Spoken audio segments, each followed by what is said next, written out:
In this configuration, an exhaust drive turbine called a thrust augmenter was used along with an outer annulus that was fed with the air from the radiator and oil cooler.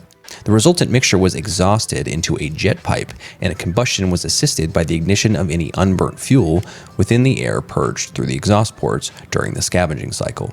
Essentially, it was a bypass jet, or the start of the very first motor jet, which is awesome and also a topic for another video. Just know that essentially at this point, we're so close to just being a pure jet engine that the reciprocating bit is maybe superfluous, but it is pretty awesome and pretty crazy when we look back at it. So in closing, while it is perhaps a disappointment that the Cressy's amazing performance was never fully realized, it isn't surprising. Like many of the ingenious, wonderful piston engine innovations of World War II, the death knell of the Cressy came alongside the first pure jet engines. However, it should be remembered that, in the words of Henry Tizard himself, the research had revealed that the two-stroke sleeve valve cylinder was capable of a maximum power output of nearly double that of a contemporary four-cycle engine, nearly 200 horsepower per liter. Thusly, it seems probable that, had the turbine not materialized, the two-stroke would have proved the next step in the development of the aero engine. As always, guys, thank you so much for tuning into Flight Dojo. If you made it this far, we hope that you enjoy our content enough to hopefully subscribe. Also, you asked and we answered, the Flight Dojo channel now has its own official Patreon. Admittedly, it isn't too fancy at this point, mainly it's just a digital tip jar. But if you enjoy the research going on here at Flight Dojo and want to be involved in deciding which content we cover next, you can hop on over to the Patreon at patreon.com/flightdojo and send us a few bucks. That being said, thanks again for watching, and we will see you guys next time.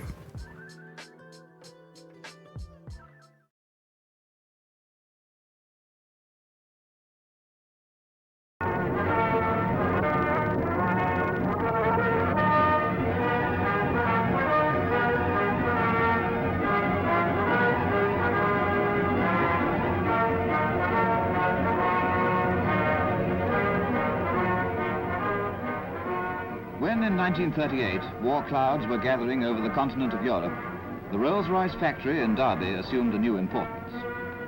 Home of the company since its inception in 1906, it was from here that one of the United Nations' greatest contributions to victory was brought to fruition by a picked group of designers, engineers and executives under the able leadership of Sir Arthur Sitgreaves and Mr. E.W. Hydes. Inspired by the tradition handed down by the late Sir Henry Royce that only perfection was good enough, management and workers set about the task of further developing an aero engine which would enable the air forces of democracy to sweep the enemy from the skies and bomb his industries into submission. This engine was the Merlin.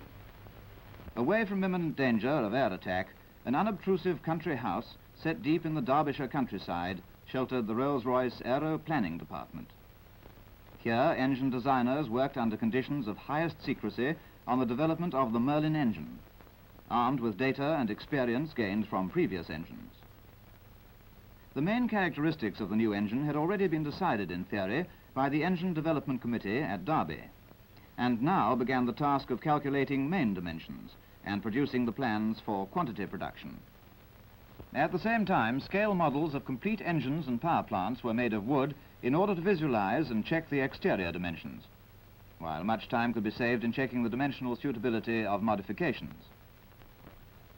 Matters like frontal area, engine weight, working of retractable undercarriage, position of center of gravity could all be deduced from measurements and behaviors of these models.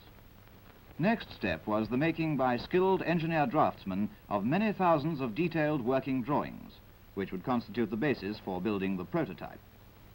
As these drawings had in turn to be duplicated for use in the workshops, a blueprint department with an average output of 6,000 drawings a day was brought into being.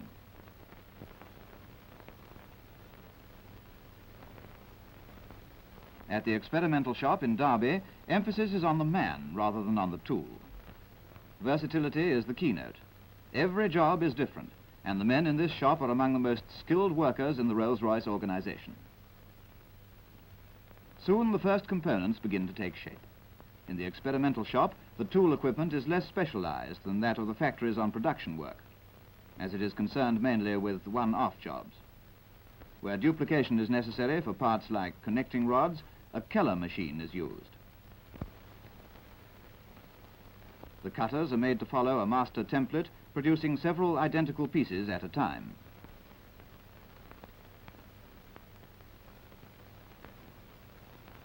Few jigs and fixtures are available in the experimental stage, so the alignment of a machined surface is checked on the marking off table. A new engine is seldom built complete at first, so that although the production engine may have 12 or 24 cylinders, the first experimental job may only consist of one section of the crankshaft. And from this single-cylinder engine comes the first positive information. From these results, a forecast of the behavior of the full-size prototype can be made. When the prototype is assembled, it goes to the test house. The engine is coupled to a dynamometer, which is a form of water brake, which absorbs the entire power output of the engine and is capable of adjustment so that the characteristics of the engine at different loads and speeds can be measured. The control panel also has fuel consumption, boost pressure, oil pressure, coolant temperature, engine revs, power output, and many other quantities. Ever since it was first developed, the rated horsepower of the Merlin has steadily increased. The later types have a power output 2 or 3 times as great as that of the original prototype, without any great change in leading dimensions. After test, the prototype is stripped down and its parts are subjected to minute inspection. Parts which show signs of undue stress or wear are examined by the chief engineer and designers, who decide what alterations in design, manufacturing methods or materials are necessary. Once the prototype has passed its first test bed trials, it undergoes further tests with the air screw fitted. Finally, it is ready for its flight test. Installed in an aircraft fuselage, the Rolls-Royce test pilot takes off to confirm that the Merlin engine will in practice do as much and even more than the designers had planned.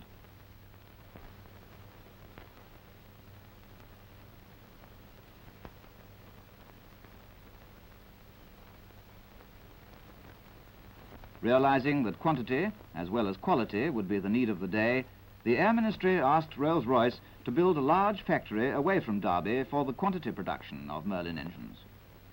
In 1938, work began on the erection of a large ultra-modern plant at Crewe, while in 1939, as war became a certainty, the company were asked to build yet another factory about twice the size of Crewe. Glasgow was selected, and work commenced on the Glasgow plant in July 1939. By early December, the first machine tools were already in production on the Merlin.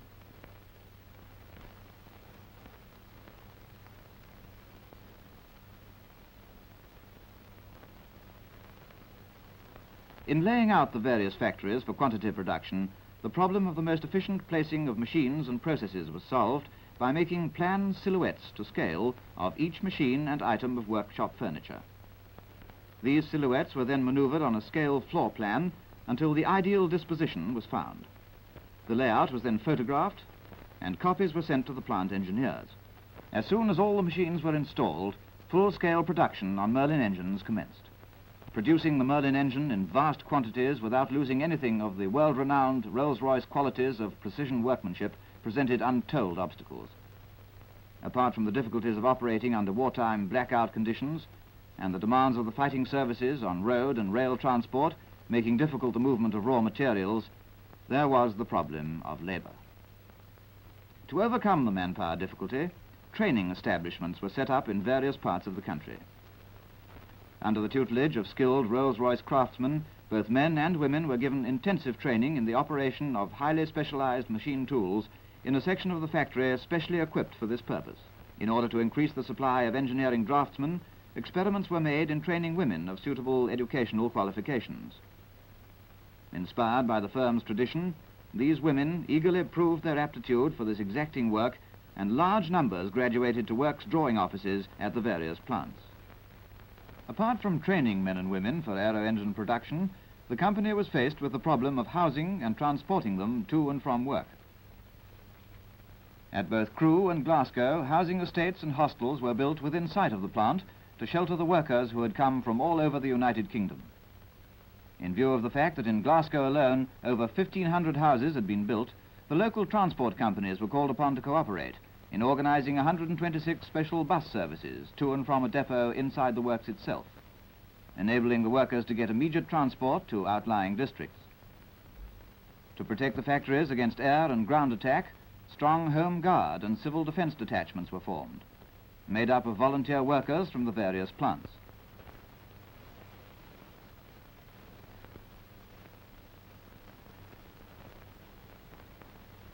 Fire brigades, also manned by workers, soon reached a high degree of proficiency and were equipped with motor pumps and all the latest firefighting appliances.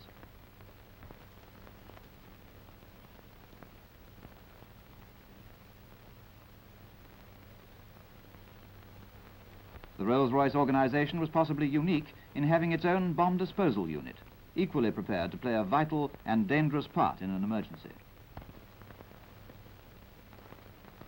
In order to safeguard the workers' health, an efficient medical organization was brought into being. All new workers were given a medical examination and eyesight test, while surgeries and restrooms, staffed by resident doctors and nurses, were a feature of each plant. In order to ensure maximum cooperation between workers and management, joint production committees were formed at each factory, consisting of representatives of the management and representatives and shop stewards of the workers. Vast stocks of raw materials were built up, and a sample of every piece of incoming bar, tube, rod, or forging was sent to the laboratories for analysis.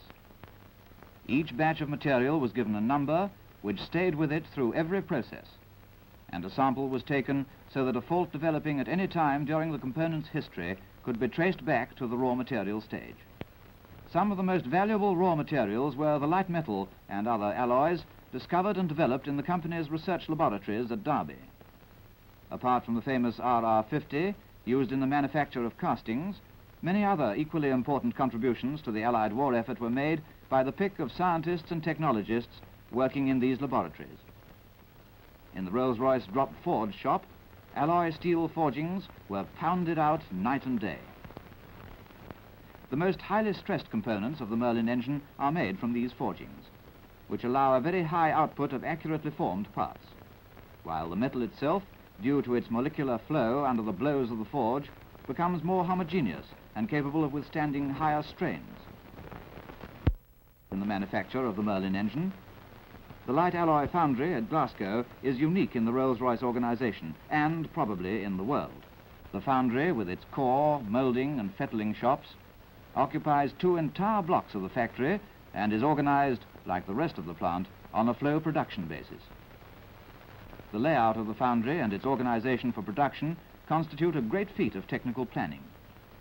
Every kind of casting used in making Merlin engines is produced here.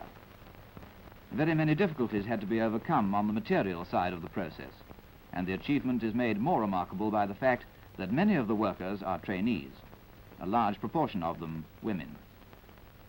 Core making is a process which illustrates the way in which complex operations, normally requiring much time and a high order of skill, have been rendered rapid and certain in the hands of trainees of both sexes.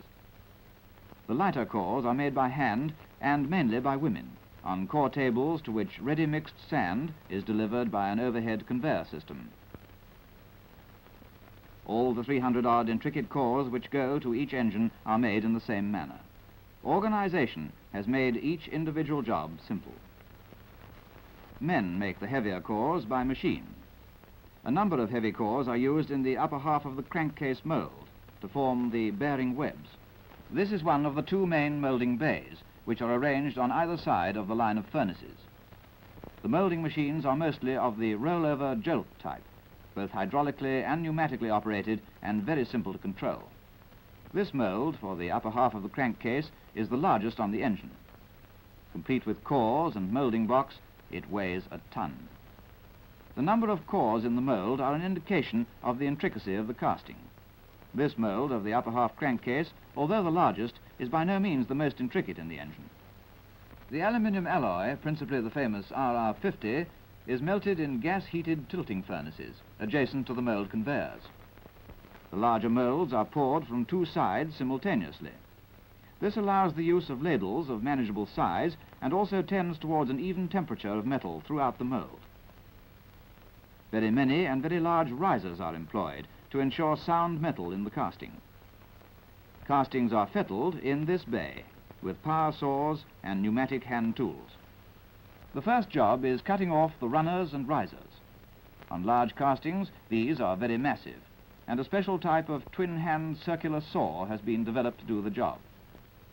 The saws cut into the surplus metal from both sides so that it can be easily broken away at the end of the cut. Final fettling of the castings is done with pneumatic chisels. These cut away all the flash and webs which are not needed in the finished casting. Every casting is inspected before it goes for heat treatment. Before the castings are machined, they undergo heat treatment in this 88 feet long priest furnace. The castings are loaded onto bogies, which are pushed into the front end of the furnace. This automatically pushes out a completely heat-treated load at the other end. It has 3 heat zones, and the temperatures are automatically regulated within plus or minus 2 degrees centigrade. Very many Merlin castings are produced by die casting. Metal molds, or dies, are used in this process, which thus effects a considerable saving of time, since the same mold can be used over and over again. The die castings are taken away on the conveyor for heat treatment in the same way as sand mold castings. These die castings can be made to much finer limits than can ordinary sand castings. The surface is smoother, and because no gases are evolved in the mold, the metal is usually more homogeneous. The castings go to the machine shops for finishing. During the last few decades, amazing progress has taken place in the development of very elaborate and complex machine tools, both automatic and semi-automatic. Even in the hands of trainees or unskilled operators, these machines can and do perform the apparent miracle of producing in vast quantities the most intricate parts with the highest degree of precision. Actually, many men and women classed as unskilled or semi-skilled have become highly skilled and proficient in working a particular machine or operation, but the term is still used to distinguish them from the fully skilled Rolls-Royce operator. Operators such as those at the Derby Works have served a long term of apprenticeship, and schooled in the Rolls-Royce tradition have become qualified by this skill and experience to set up any machine and make the many adjustments necessary to keep it producing accurate work in the hands of trainee operators. Many of these machines have actually been developed by Rolls-Royce engineers, and such is the final simplicity of operation that although a skilled man would need vast quantities of complex drawings to make the parts by hand, these company-developed machines can be handled by comparatively inexperienced trainees, while still retaining the rigid Rolls-Royce standards of precision. The crankshaft is probably the most highly stressed component of an aero engine. Over 140 separate machining operations are needed to produce the Merlin crankshaft. For these processes, a large number of special-purpose machines were developed by Rolls-Royce, including vertical and horizontal automatic lathes, deep drilling and grinding machines, and these crankshaft lapping machines. The rough crankshaft forging weighs 250 pounds. In its finished condition, the shaft weighs 108 pounds. The connecting rod is another highly stressed component of the engine, and over 160 operations are necessary to produce a completely articulated pair. After every machine operation on a Rolls-Royce component, the part is subjected to careful inspection before passing on to the next operation.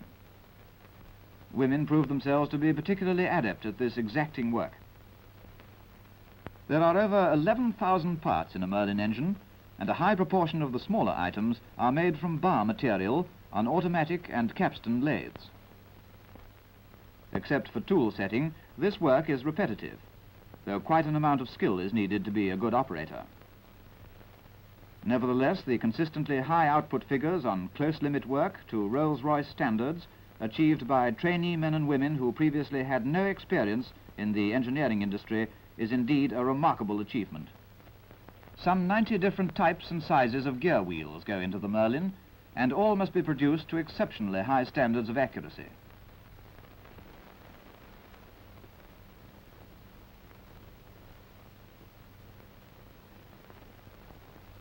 Accurate tooth form and perfect structure of the metal itself is vital to the smooth running of gearing. A special gear analyzer is used for measuring the tooth forms of helical gears. This apparatus traces an enlarged graph, showing any departure from the theoretically perfect form. great care and thought were devoted to the development of